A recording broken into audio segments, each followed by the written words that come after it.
talking serious about Rugby League. We're going to do the predictions for this week, shorter week of Super League, because this bizarre thing with the 4 teams playing in the next round of the Cup. So obviously you've watched it before. Jack and Ben going head to head week on week. I think the score is now 2-2. We drew last week. Yeah. We drew last week, so we even drew on the March we're giving, as well. Yeah, we did. Yeah. We're giving no points each, so it's still 2-2. Still 2-2 between us. So it's all to play for. We're going to start straight away with the live game on Thursday, which is Hull FC against Warrington. Ben, you can start as well.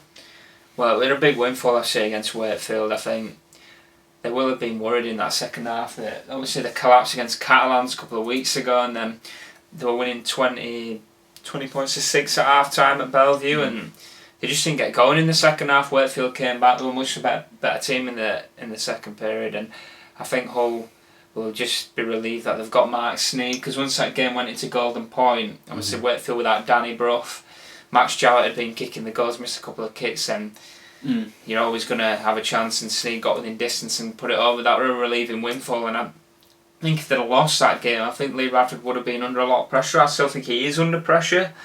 And the same with Steve Price, really. They obviously got a relieving win as well. They also got a win by a drop goal, so it's a tough one to call. I'm gonna go for Warrington. I think they'll go there, and I think they'll edge it. I just think Hull are I think they're inconsistent in general, but they're actually pretty inconsistent throughout an 80 minutes. They're just too patchy for me. They just seem to play good in 20-minute spells. They never seem to put like an 80-minute performance together, and I think Warrington were pretty decent last week against Cass. I actually tipped them to win that, and yeah, I think they'll start to click a bit more soon with Widdop and Austin, so I'm going to go for Warrington by 6. It was a strange game.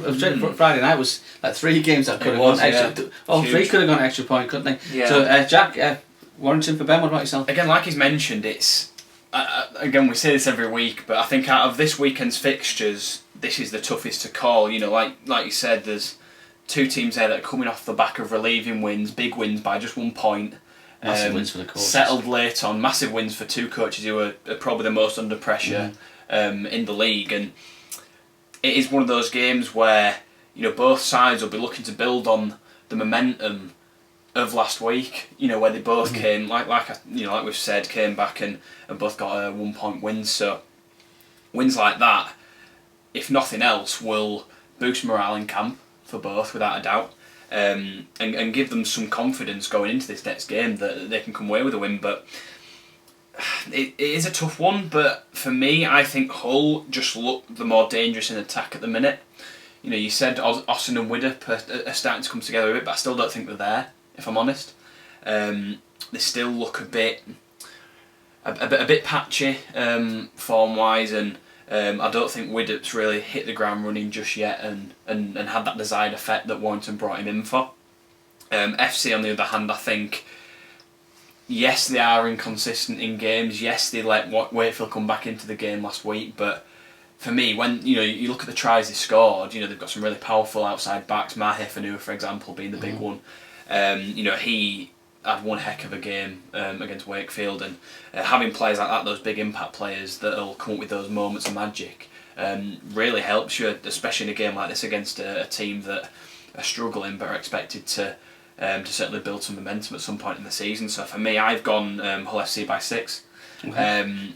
I think again it'll be a close game like both experienced last week, but for me it will take one of those little moments of magic from someone like Fanua, maybe Mark Sneed, Jake Connor if he's back, Albert Kelly, someone like that to just edge it for the black and whites. So difference already. So we've got Warrington and so Friday night we've got Salford against Wigan. Obviously Jackson Hastings going back to his old club. Indeed, I think he spoke already this week about how much Salford did for him. Salford, I thought they'd do quite well this year, but I mean that's 5 defeats from 6 now. I think quite a spirited second half at Catalans by all accounts. Obviously Wigan. I was at the DW, fairly comfortable win over OK. I think Rovers battered really hard, and they are really under the pump at the minute with injuries. But I think we probably all thought Wigan would win, and they did.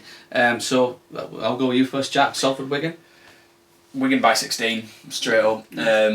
Like you mentioned, Wigan are, I think, now one of the most dominant teams in the competition. They are top of the table, I think, going into this weekend. Just in front of Leeds, having played an extra game. But you look at how dynamic that back line is. Bevan French and Jackson Hastings. I still think Bevan French will win the Man of Steel myself. I've tipped him early, and I stand by that. I still think he's a half. Yeah, you still think he's a half. I still think he's a half. But you know, that try set up for Hastings last week was just absolutely superb. Sent Kenny Dow for a hot dog. Yeah. And flew down that wing, and he's that kind of game breaking player that can just change your game at the drop of a hat. So having someone like that in your side doesn't half boost boost everyone else's energy as well. But yeah, I think Hastings going back to Salford, it'll be a bit of an emotional one, I think, for him. It really will, won't it? And probably the fans as well. They'll see what they're missing, the Salford fans. But for me, I can't see anywhere past a Wigan win, and a Wigan win by a fairly decent margin. I think Salford haven't hit the heights that they have last year, and I think that's mainly down to losing players like Hastings, like Josh Jones, guys like that. Big name players that had a huge impact for them last year, and I don't think they'll challenge too much. So Wigan by 16 for me. Obviously they've got the Hastings going and Baby going one with. Also Sargent, who played for Wigan last year, won the grand finals at Wigan. He's now at Salford. I think he missed the Catalan game at the weekend, so not sure if he'll play in this one. I hope he will. Obviously catching up with old friends. Ben, obviously Jack really fancies Wigan. Yourself? Yeah, I think we're going to win. I mean, probably by about 10 points. I mean, I don't really know what else I can really add to what you've already said, but I think we're gonna. It's weird because they are playing well, but you still feel like they've got a couple more gears. Yeah. And that's worrying for the rest of the league.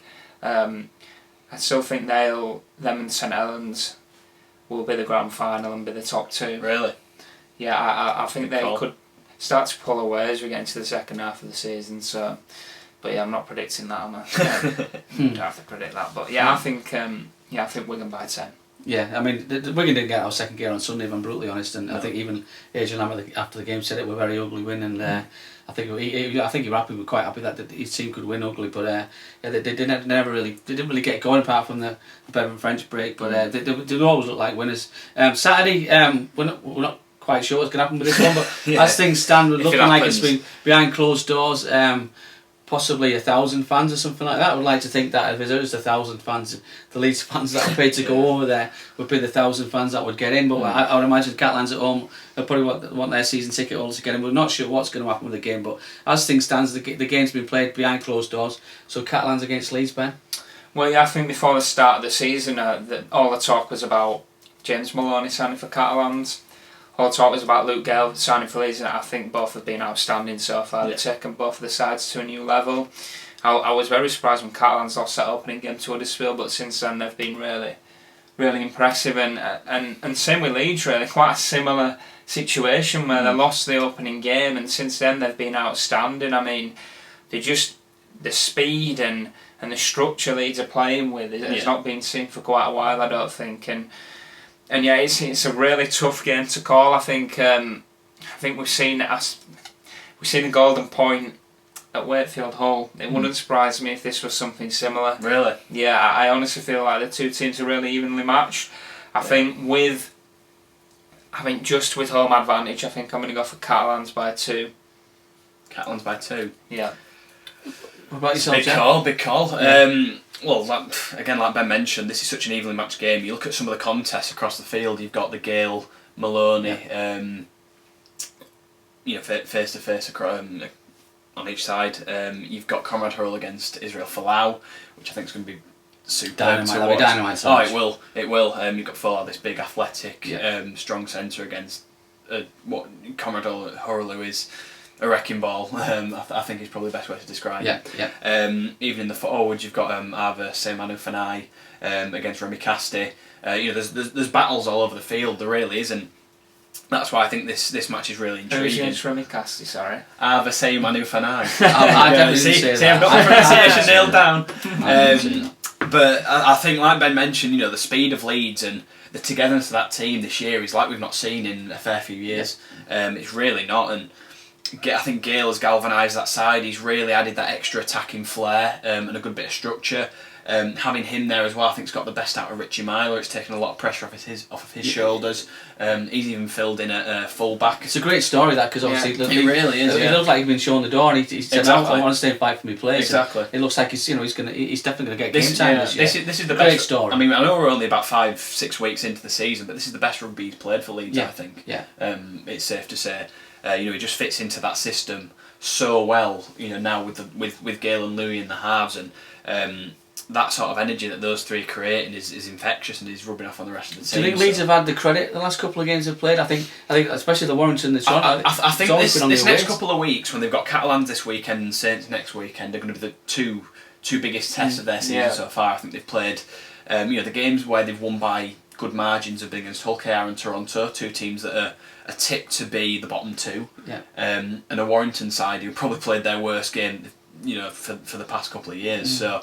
Are you about to predict? I'm going to change my prediction. No, you can't change it. No, I'm about to. I can I? There's no rule set, so I've just remembered Sam Tompkins is suspended. He's been outstanding so far this season. I think that will be a big miss to Catalans, so I'm going to switch it around. I'm going to say Leeds by 2. Leeds by 2? Yeah. Right. Well, I'm going to lead by 10, so that will be down to margins, but I think Leeds will be too strong in the end. I think the Tompkins factor will certainly come into play in the attack. I think Catalans will probably struggle without having him there. Who do you think they'll put there? I mean, that's a chance for Lau to play there, surely. They might put Falau there. That's a decent shout, to be fair. We've also got Tierney. Yeah. Might slot in at full back. Yeah. We've got a couple of options. So. But no, Leeds by 10 for me. Yeah, I'm going to say, what do you think about the fact there's probably going to be no fans? You think that's obviously going to benefit Leeds, isn't it? You think that they won't have it's quite vociferous, the support for the Catalans in the south of France. So it could, it'll be a weird one. It really will. It's going to be. I think Catalans are very dangerous at home, and part of that is due to the fact that they've got this this cauldron of high energy, enthusiastic fans backing them. I know. A lot of away teams have said it's a very intimidating place to go for them and for the referee as well. Well, I think Brian McDermott's at least spoke that quite a lot. Didn't he? He said the decisions to get it home. But so it'll be an interesting one. If it goes ahead, that is. That's the thing. You never know. This entire chat that we've just had for the past 5 minutes might be completely cut out. Unfortunately, it looks like it could be a regular thing going forward, playing behind closed doors. We'll have to talk about that another time. But finally, a quite intriguing game on Sunday. Castleford have been a bit up and down, Castleford, this year, but I mean they're always going to be. I think they're a lot for the top 5 end of the year. They'd lost by a point at Warrington last week. Probably should have won the game. I think Richardson missed a few really kickable kicks, didn't he, to win it? And they're quite surprising because he's normally quite reliable. Saints, who again, they lost at home to Huddersfield. They lost badly at Warrington. Personally, for me, I think the World Club Challenge is a massive. It's really it gets in the way big time. I think they're probably just starting to recover from that. But I will start with you, Jack. Cass against Saints. Now, if I was to go with logic here, I'd go Saints. But I love a fairy tale in rugby leagues. I think we all do. We've seen some brilliant stories down the years. There's always something happening. So I can really see this week Danny Richardson. Obviously, it's his sort of game against the club that he grew up with, that gave him his chance in Super League, but eventually he left on, on good terms, but after a disappointing season where he was left out. I can see this as a game where he comes back and shows them exactly what they're missing. I really can. He'll be up for the game.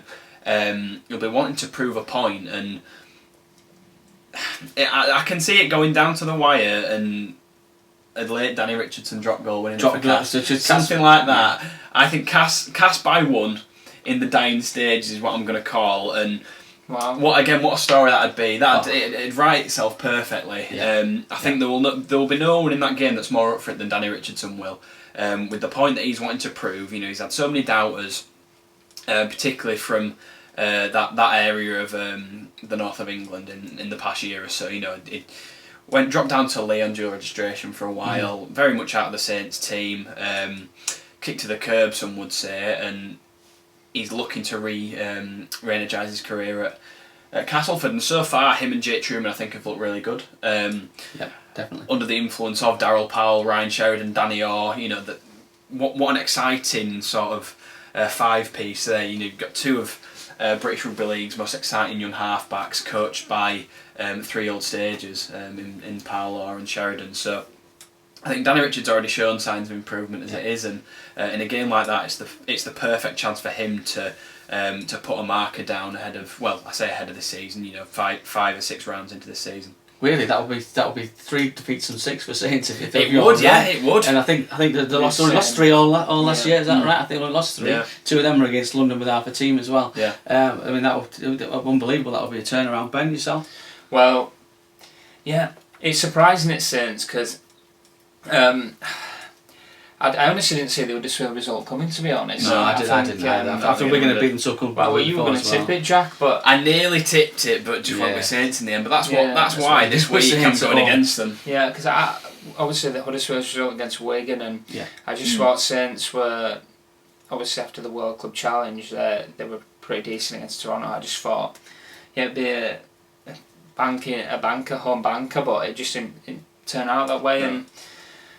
But yeah, like you said, they don't lose many games. I mean, they've got a brilliant record against Castleford of late. I think the last few times they've been to the Jungle, they've won quite convincingly, I'm sure. Some teams go well there, some teams are like, yeah. Wigan always seems to get beat there. Saints always seem to. I think Warrington a bit iffy there, but I think Saints have got a good record there.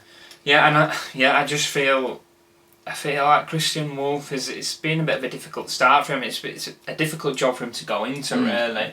You're following a team that have pretty much won every game the previous season, have won the grand final, and you're coming in and you lose 2 of your first 5 or however many. I think a big factor as well is that we saw in the past couple of seasons with St Helens that they've not really been affected by injuries that much. That's a massive point. Whereas already at this stage they've had a fair few. I know they lost. They had no Tommy Makins, no James Roby coming into the season.